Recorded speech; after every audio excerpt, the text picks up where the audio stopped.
Hello,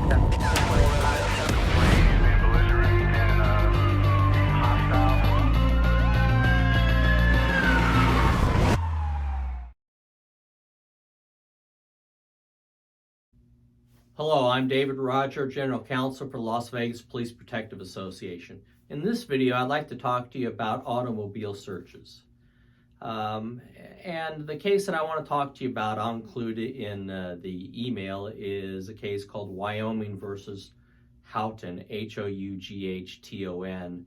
It's at 526 US 295, a 1999 case. And this case deals with a number of issues that you commonly see in automobile searches, and it also is in response to a question that I just received.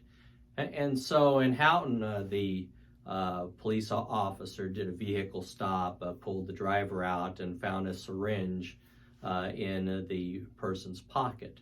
And from there, the police officer decided that he had probable cause to search for drugs or other narcotics paraphernalia in the vehicle. And so the police officer conducted that search and also searched a passenger's purse, which revealed that the passenger had some controlled substances in her purse.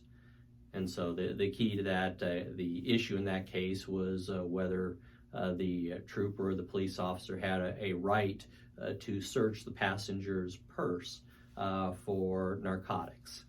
And so the court, the U.S. Supreme Court, went through kind of an analysis of vehicle searches. And so they first talked about a case called United States v. Ross, 456 U.S. 798, a 1982 case. And in that case, the U.S. Supreme Court held that when an officer has probable cause to search a vehicle, the officer may search the entire contents of the vehicle, every nook and cranny that might contain the items to be searched for. In that case, I believe it was drugs.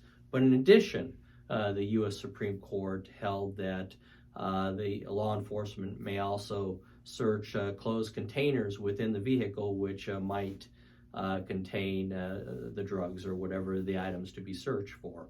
And so that is important. Sometimes you hear questions about, well, if you find a crack pipe or a pipe used for ingesting meth or whatever types of drugs, do you have PC to search the vehicle for drugs or narcotics paraphernalia? And the answer is quite simply yes. It doesn't take a leap to think that if a person has some type of narcotics paraphernalia used to ingest drugs, that they might just have drugs in the vehicle.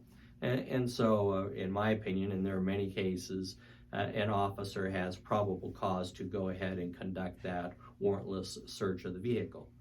And in the Wyoming versus Houghton case, the U.S. Supreme Court said that right also extends to a passenger's belongings. They reasoned that the driver might very well conceal the items on the passenger's in the passenger's belongings, or in addition, the court said that a passenger might very well be trying to help the driver by concealing those items as well.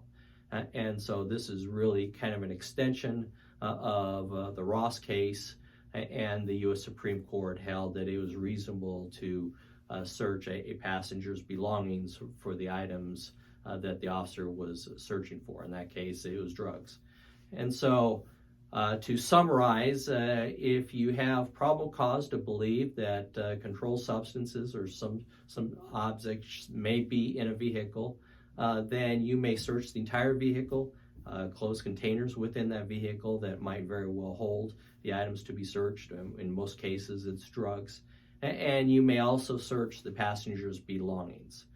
And so I hope this helps clarify the issues that many of you face every day. If you have any questions, contact me at droger@lvppa.com.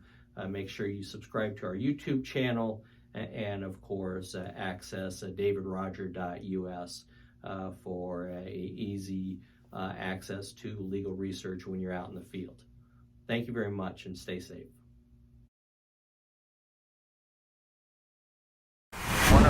Okay.